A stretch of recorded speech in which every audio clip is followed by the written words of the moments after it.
normal. He threw his fastball, threw his changeup. Very pleased with all that. White Sox bench coach Joe McEwing, who's filling in for manager Rich Renteria, who left Thursday for a family funeral, said that his team's opening day starter could have gone back out for a fifth inning, but they wanted him to, build up again and not push it too much. Good day for Giolito yesterday. And Giolito is a key to fantasy teams in a lot of leagues. Where did you draft Giolito this year? What are your expectations for Giolito? We're going to talk some more about the White Sox and some other players, but I think Giolito is the key to that pitching staff. Now, I want to also talk about Yoan Moncada, who was placed on the 10-day injured list Friday. No specific reason given, but Moncada could be returning by July 24th. Now, remember, he went on the IL on Friday. Friday was the 10th. 10 days makes it the 20th. So the 20th is the quickest he can come off of the IL, which would still be 4 days before opening day. Yoan Moncada made great strides last year. I think we talk about the Luis Roberts with Chicago. We talk about the Eloy Jimenez's with Chicago. But we got to talk about Yoan Moncada as well. He made great strides last year. I tell you, I am crushing over the Chicago White Sox and their team. I love Dylan Cease. I think he's going to have a good year. You've just heard me talk about Giolito. Their catcher that they brought over from the National League, Yasmani Grandal, probably one of the best receivers, strike framers around. They have gotten significantly better. When you add that to already a Tim Anderson, a batting champion, they are just going to be, to me, the surprise team of this year. And, of course, injuries can always happen. We know that. But we know the White Sox have a great nucleus of young players. I haven't even mentioned Nick Madrigal and what may happen with him. Guest Dave is Chappie. Are you kidding me? You go undercover Chappie and you become guest Dave on a Tuesday.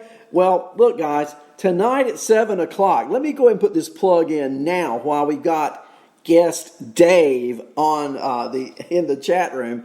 Tonight at 7 o'clock, Phil Chappie's Chat. You got to tune in. It's going to be awesome. It always is. It seems like every Tuesday here the last 3 weeks, Chappie, I have been working like crazy.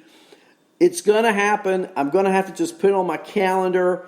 And I say next Tuesday is a great night. I can't do it tonight. I am booked to work like crazy. But I tell you what, next Tuesday night will be the Tuesday before opening day. I think that should be the debut. I really do. And so I'm putting it on my calendar now. I'm looking for guest Dave to say that he will be with me. Chappie's going to be talking about outfielders tonight. You got to tune in for that. It's going to be awesome. And if you've never heard Chappie's show with me or my show with Chappie, however you want to refer to it, I think it's freaking awesome. I think it's the best thing going. It beats my show by myself to death. We don't script it. We don't talk about anything but baseball. And we go for like an hour and a half. So next Tuesday night, guys, you got to tune in for our debut. We will be talking baseball. There you go. Let's talk some more baseball this morning. We've talked about the White Sox. How about we talk about the Cleveland Indians a little bit? Delino DeShields Jr. placed on the 10-day IL. We know that. Cleveland, I tell you, you've got Oscar Mercado, you've got Franmil Reyes, you've got Domingo Santana, you've got Tyler Naquin, you've got Jordan Luplow. I really like the Cleveland outfield. What about you? I love Ramirez at third. I love Lindor at short. I think Cleveland's starting lineup, Santana at first, great catcher, great pitching. Look, I think Cleveland and the White Sox and the Twins, I just don't think Minnesota will be as good as last year. I think the White Sox will be much better. And I think those three teams will dogfight it in that division. And face it, it's not the strongest division playing the National League Central too in all of baseball. And if those outfielders come together as I think they can, then it's going to be a good season. Lenny mentioned Savali. You've got Zach Plesac. You've got Aaron Savali fighting for a fifth spot in the rotation. You know you've got two studs at the top of the order. Carrasco is the third start. Look, that rotation is going to be really good. I'm expecting a lot out of the White Sox, the Indians, and of course yesterday the Twins lost a starter. Buxton had to be carted off of the field. Injured it playing outfield in an inter-squad game. It was his left foot. Don't have a report yet back on Buxton. He has been just, I don't know how you describe it, a disappointment for the most part, shown flashes at others. If he's going to be absent in that Twins outfield, they have some depth. They have Max Kepler, they have Jack Cave, they have Wade, all who have center field experiences. Last year, the Twins did show a preference in putting Kepler or Wade in center and moving Cave or Marvin Gonzalez to a corner outfield spot. You've still got Sano on the IL with the corona issue, not showing symptoms. The Twins are hopeful Sano will be back at first base before the season starts. And if you have Sano at first, that opens up Gonzalez, who's a jack of all trades, to play in that outfield. I'm sure the Twins will find replacements for their injured star, but that's a hit that they have now got to deal with that otherwise they may not have. Let's take a look at the West. How about the Oakland A's? And how about second baseman Franklin Barrera? Yeah, Franklin Barrera. On Tuesday, live batting practice, he took Frankie Montas deep for a home run. That's right, deep for a home run off Frankie Montas. Then he's also homered off Liam Hendricks in a simulated game. And while pitchers, for the most part, are ahead and have been ahead of hitters, Barrera looks like he's been up to the task. And so, could Barrera be breaking camp and start the year at second base for the A's? That's just a thought, okay? So, Barrera in the Cactus League, before we had the breakage, he was 11 for 36 with 4 doubles, 2 triples, and 4 RBIs before the stoppage due to COVID-19. He also slashed .351 in the 2019 Cactus League. And Chad Pinder, fellow teammate, quoting, Barrera has really jumped out. It looks like he came straight from spring training to the season. He looks awesome. End of quote. Barrera has been regarded, and you know this because you've done your homework, guys, as a top prospect in Oakland's organization. He's had trouble finding a landing spot. He's blocked by the likes of Jed Lowry and the likes of Jurickson and Profar, but with Lowry long gone and Jurickson and Profar now in San Diego, second base has opened up and Barrera is looking to take advantage. Now, why do I mention him? Because I'm going to bet you in redraft leagues, not many people drafted Franklin Barrera. He's a 24-year-old. He's out of minor league options. And the A's are hoping that his minor league and spring success will translate into success in the Coliseum this year. And so look for him to possibly get that second base starting job when they break for the regular season next week. I think it's a pick.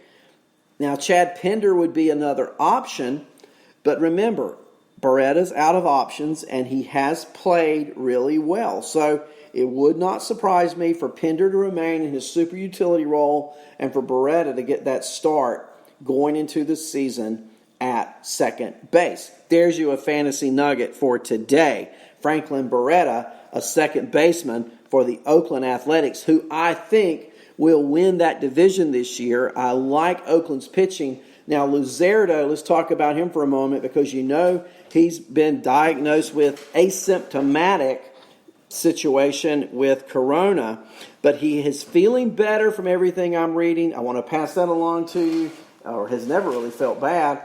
And the question only is now, will he be ready for opening day, or might his progress or start be delayed a week or so? Either way, you got to have Luzardo on your team. If you've got him, you don't cut him. If they put him on the IL, that just opens up an opportunity for someone else.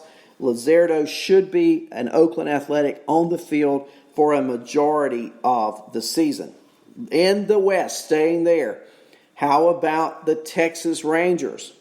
Now, 2 issues yesterday. I don't know if you read it or not, but Robinson Chirinos and Willie Calhoun both left Monday's intra-squad game with injuries. Chirinos left in the 2nd inning after rolling his right ankle on a play at home plate. Now remember that if you have Chirinos, keep your eye on that ankle situation. And then you've got Calhoun. Well, let's go back to Chirinos. He did walk off on his own, and the scan was negative. He'll get further treatment today. But anytime a catcher rolls his ankle, those catcher ankles are precious commodities. Now, Calhoun left the game because of tightness in his left hip flexor, and the move was considered precautionary. Calhoun is not exactly tearing the cover off the ball in summer camp. He's 1 for 27. That's right, 1 for 27. So we'll keep our eye on those 2 injuries. We'll keep our eye on the first base job, which is unsettled between both left-handed hitting Ronald Guzman and former Yankee not-so-great Greg Bird.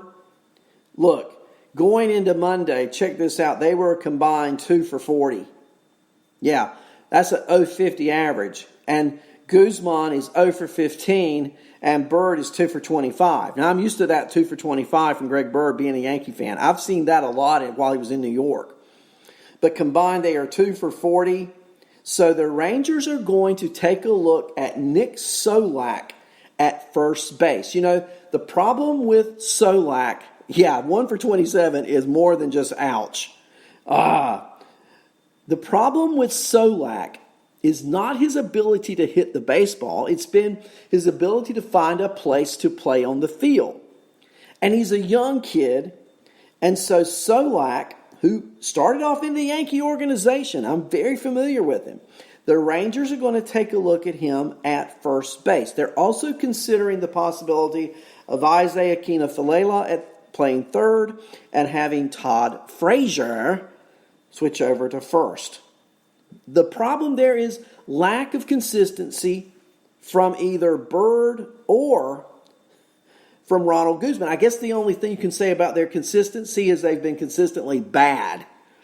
And so the Rangers, trying to remedy that problem, they have given both of those players a chance to win a job, and it seems like neither one of them really seem to want it. That's just the way it looks to me. I don't know. Let's take a look at the Astros real quick. Oh, boy. Josh James has joined the team finally. He didn't report to summer camp until Monday because he was enjoying the birth of his daughter. He was a leading contender, or is a leading contender, for one of the final 2 spots. He's built up to throwing 75 to 80 pitches. He's been working out 5 times a week in Florida. We shall see.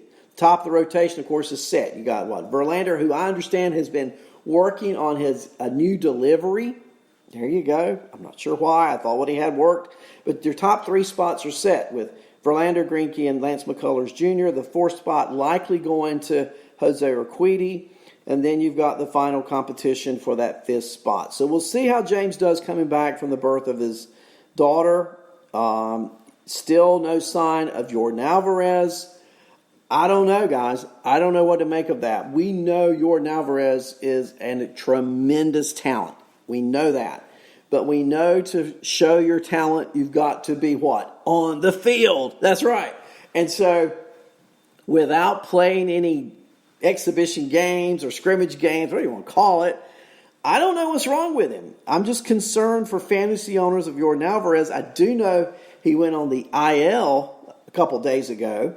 So if you have him on your roster, you can certainly put him on your IL, add another player.